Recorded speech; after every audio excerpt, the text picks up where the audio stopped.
El término Mesoamérica se refiere a la región centro-sureste de México y a la zona norte de Centroamérica, donde florecieron las más importantes civilizaciones prehispánicas que se distribuían en tribus de diferentes familias o grupos lingüísticos. Mesoamérica suele dividirse en subregiones bajo dos criterios: la identidad de sus habitantes y las características geográficas. De esta manera se distinguen, entre otras, las subregiones del Altiplano Central, la Maya o la de la costa del Golfo. Entre estas, el Altiplano es quizá la más representativa internacionalmente, pues es ahí donde se desarrollaron culturas como la mexica, la tolteca y la teotihuacana. Esta zona se ubica en la parte central del país, la cual incluye las actuales entidades del Distrito Federal, Estado de México, Tlaxcala, Morelos y parte de los estados de Puebla, Guerrero, Michoacán, Hidalgo, Guanajuato y Querétaro. Desde la perspectiva de la temporalidad, la presencia de alta cultura antes de la conquista en Mesoamérica es bastante antigua. Se proponen incluso periodos de hasta 4000 años. Tal longevidad vuelve necesaria una periodización, la cual ha sido desarrollada con base en el modelo de la Grecia antigua, que se dividía en los periodos preclásico, clásico y posclásico. El surgimiento de los grandes estados hegemónicos habría de esperar hasta el periodo clásico, el cual va aproximadamente del 200 al 800 después de Cristo. El horizonte clásico tiene como principal característica el dominio de Teotihuacán, que además es el primer fenómeno urbano a gran escala y de una compleja planificación. Teotihuacán es la ciudad arquetípica. Incluso es posible que sea el sitio donde se crearon el espacio y el tiempo sagrados. Los centros urbanos posteriores vertieron la herencia teotihuacana en un crisol donde se fundió con otras tradiciones, dando como resultado la atmósfera del posclásico, es decir, desde el fin del clásico hasta el contacto con los europeos. Así, Tula recibió influencia teotihuacana, aunque también la inmigración procedente del Bajío y del noroeste de México. La simbología tolteca chichimeca hereda gran parte de la cosmovisión teotihuacana, la cual funde tanto con elementos foráneos como con los tintes militaristas con los que se sustentó el control político. Estas mismas prácticas militaristas fueron uno de los productos más exitosos que se exportaron desde el centro de México a otras regiones, y marca el tenor del desarrollo cultural durante el posclásico, alcanzando su máxima expresión con el Imperio Mexica.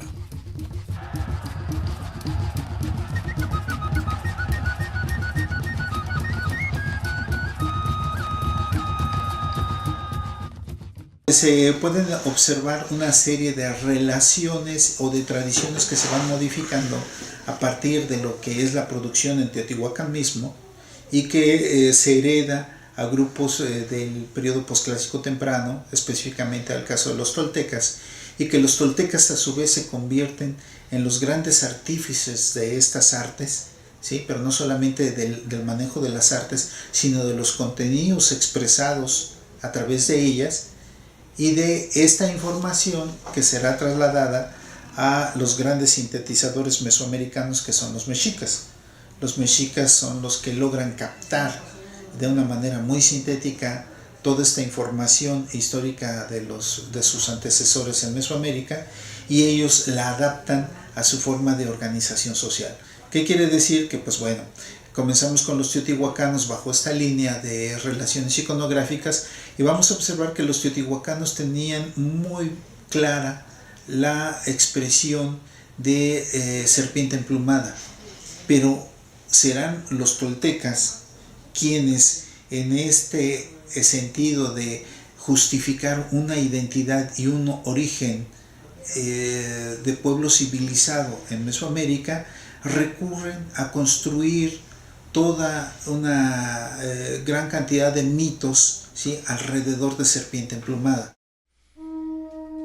Como ciudad arquetípica, Teotihuacán es el lugar en donde se perfeccionaron los procedimientos para vivir en armonía y coherencia con el ordenamiento divino del universo.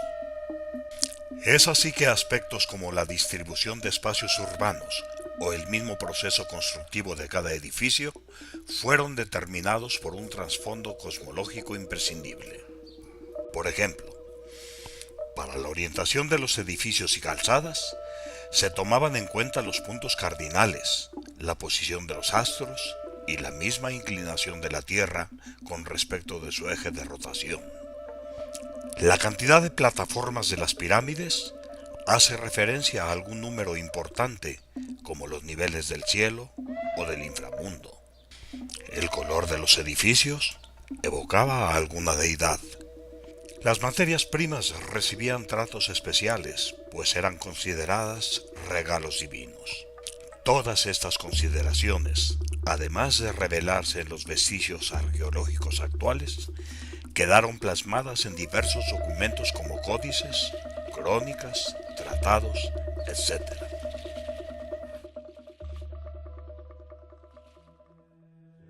El Tratado de las Supersticiones y Costumbres Gentílicas que hoy viven entre los indios naturales de esta Nueva España es un escrito de principios del siglo XVI del sacerdote Hernando Ruiz de Alarcón, en el que compiló una serie de conjuros que utilizaban los naturales de su lugar de residencia, Tlaxco, actualmente Taxco. En algunos de estos conjuros se ve reflejada la forma en la que se construía en el altiplano. El objetivo del padre Hernando distaba mucho de las visiones antropológicas adoptadas por Sahagún y Durán el siglo anterior, que defendían la cultura y derechos de los naturales. En este caso, era el de combatir la superstición e idolatría mediante la Santa Inquisición, cuya misión era preservar y defender de los herejes y paganos los dogmas católicos. El documento de Ruiz de Alarcón denota reminiscencias importantes de la mitología prehispánica aún después de un siglo de dominio hispano, dejando claro que la enorme extensión e irregularidad del territorio novohispano y la gran diversidad cultural hicieron que la evangelización se diera de manera desigual. Por lo tanto, era frecuente que a muchos indígenas se les descubriera realizando sus antiguos rituales. En particular, los capítulos 3, 4 y 5 del documento se relacionan con los procesos constructivos y la obtención de materia prima, todo dictado por el sistema cosmológico complejo y coherente de la tradición tolteca teotihuacana.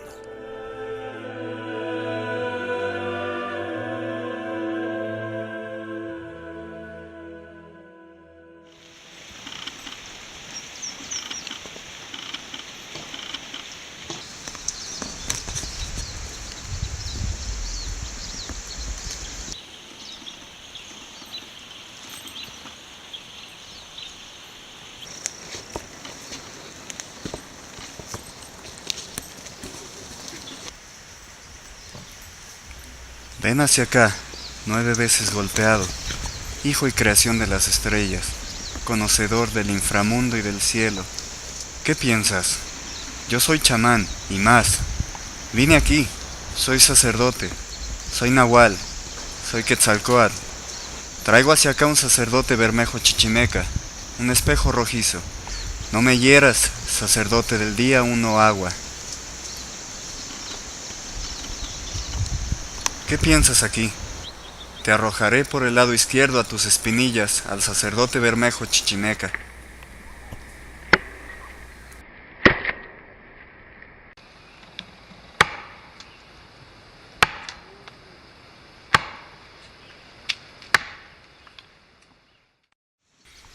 El conjuro para cortar madera comienza con la invocación del Quetzalcóatl deidad, pues es identificado como conocedor del cielo y de la tierra. De acuerdo con el mito creacionista tolteca, la morada de los dioses se situaba en el cielo, pero Quetzalcóatl fue quien descendió al inframundo para pedir a Mictlantecutli los huesos de los hombres. Después se dirige al árbol que se cortará, preguntándole en qué piensa.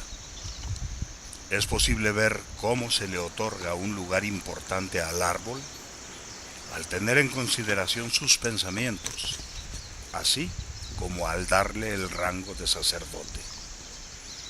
Esta palabra se ocupó como traducción del término náhuatl tlamacasqui, que resulta de sustantivar el verbo tlamaca, que significa servir a la mesa o administrar la comida y manjares. Por lo tanto, se llama tlamacasqui a elementos de la naturaleza, hombres, objetos y dioses, sujetos en general de los que se pueden obtener recursos. Por otro lado, se menciona al hacha con que se corta, el espejo rojizo. Esto puede dar pie a confusión, puesto que se le menciona también como un sacerdote bermejo chichimeca, lo cual evoca, indudablemente, al Quetzalcóatl histórico. La asociación entre este Quetzalcóatl y el hacha parece quedar implícita cuando advierte al árbol, identificado con el signo 1 agua, que le arrojará por el lado izquierdo a sus espinillas al sacerdote bermejo chichimeca. Es decir, asumiendo que el leñador fuese diestro, como la mayoría de la gente, golpeará al árbol con el hacha por la parte baja izquierda. Se toma al árbol como un proveedor de materia que con su sacrificio, al enfrentarse con Quetzalcóatl, otorgará sustento al ser humano. Una de las formas de pensamiento de estas culturas que llaman más la atención para nuestras sociedades contemporáneas es el concepto de lo sagrado. Todos los pueblos mesoamericanos consideraban a su entorno como un espacio sagrado. Tanto las piedras como los animales, ¿sí?, formaban parte de este contexto sagrado y por lo tanto se construyen no solamente una serie de mitos, sino se construyen una serie de conductas sociales, ¿sí?, que al cazador lo van a obligar a pedir a los dioses, ¿sí?, específicos, ¿sí?, la oportunidad de poder cazar esos animales sin que se altere el entorno, sin que se altere ese cosmos. Lo mismo va a ocurrir con la explotación de los vegetales, con la explotación de los recursos naturales. Por eso se habla de que en ese México prehispánico podría existir un abuso de lo sagrado. No, lo sagrado es un concepto que vincula, que relacione todas las conductas humanas y su relación con el entorno inmediato.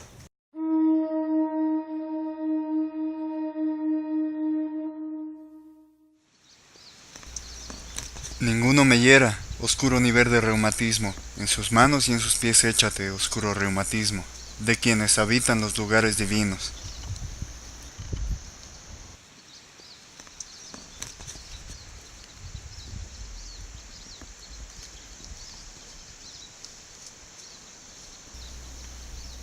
Acompáñanos, verde que chasqueas, verde golpeado. Yo soy un señor nahual, soy Quetzalcóatl, no cualquiera. Vamos, acompáñanos, Nanahuatzin. Primero iré yo, después irás tú. Primero yo lo terminaré. Aquí la totalidad de la llanura, aquí la totalidad de la barranca, que ya saldré yo. El abofetear el rostro de la tierra no me dañará, porque ciertamente no abofetearé el rostro de la tierra, puesto que sobre el cielo iré, sobre él caminaré. Yo te probaré, yo te levantaré. ¿Cuánto pesas? Vamos, acompáñanos, verde que chasqueas, verde golpeado, pues he venido. Soy el sacerdote, soy Quetzalcóatl, soy un señor nahual, pues ya llevaré en mi espalda la carga de plumas, porque aquí va el hijo de los dioses. 400 sacerdotes lo cargarán, se esconderá la carga de plumas. Los cargadores ocupan una función primordial en cualquier proceso constructivo, pues es imposible edificar cualquier cosa sin antes haber transportado a la materia prima desde su origen hasta el lugar de la obra. De ahí la necesidad de que los cargadores tuvieran conjuros. El conjuro empieza por solicitar a los padecimientos que pudieran impedir a la persona llevar cargas y les manda vayan a postrarse en los pies y manos de los dioses, pues a ellos se les atribuía la disposición y el envío de enfermedades. Enseguida, pide al verde que chasquea, verde golpeado, que le acompañe. Aquí, a quien se dirige podría ser leña verde, pues hace chasquidos al llevarse en carga y al arder, además de que debió ser golpeada para cortarse. Con la frase siguiente, en la que se proclama como Señor Nahual Quetzalcóatl y no cualquiera, aquel que la pregona asume las facultades de un nahual y de un personaje de peso como lo es Quetzalcóatl, convirtiendo sus frases en órdenes poderosas y sagradas. Después de eso invoca a Nanahuatzin para que le acompañe. Según el mito, fue Nanahuatzin el buboso quien con su sacrificio en el fuego se convirtió en el sol de la era presente. Más adelante, diciendo que primero habrá de terminar el camino él mismo y después el sol, es como el cargador pide llegar a su destino antes del ocaso. Enseguida se refiere al camino que enfrentará, la totalidad de la llanura y la totalidad de la barranca. El abofetear del rostro de la tierra se dará con sus pasos sobre el suelo, mas dentro del mismo conjuro pide que ese andar no le haga daño, dando a entender que será suave, puesto que irá sobre el cielo. Una vez más, pasa a dirigirse a su carga, preguntando qué tan pesada es. Inmediatamente, le vuelve a pedir que le acompañe en su calidad de Nahual Quetzalcóatl y desestima su peso al llamar la carga de plumas, y más aún, al decir que será llevada por 400 sacerdotes. El lugar de la construcción y sus procesos dentro del universo mesoamericano es sin duda preponderante.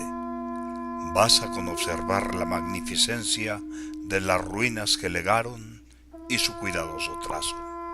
Sin embargo, las posibilidades que nos brindan las múltiples fuentes escritas para su mejor comprensión aún no se han agotado, y bien merece la pena un acercamiento más profundo para seguir desentrañando la poderosa significación de cada elemento involucrado. De entre estos elementos cabe destacar la cal, que protagoniza el capítulo 5 de la misma obra del padre Hernando, pues además de fungir como aglutinante, sellador, resanador y catalizador, jugaba un rol esencial en la alimentación mesoamericana, que hoy es una herencia de incalculable valor. De ahí que el capítulo 5 concluya al respecto. Frente a ella, sobre ella miraremos.